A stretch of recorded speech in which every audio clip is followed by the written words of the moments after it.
So YouTube can send you money through several methods if you create content that earns revenue. Here's how it works. You got the YouTube partnership program, okay? That's number one. To start earning money, you need to join the YouTube partnership program.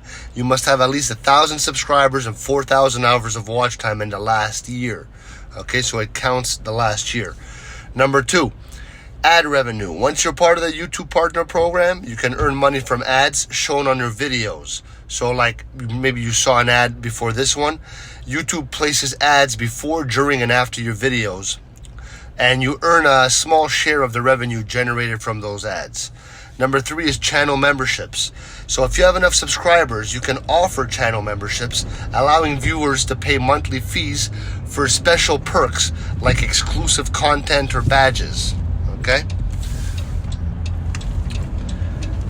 Super chats, number four. Okay, so during live streams, viewers can pay to have their messages highlighted in the chat, and you can earn a portion of that revenue.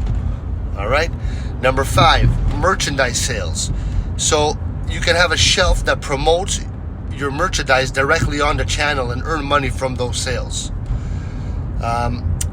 Payment process. So YouTube pays creator through AdSense, which is a Google service. So once you reach the limit threshold, usually of $100, you receive your earnings. And by creating engaging content and building an audience, you can earn money from multiple sources on YouTube.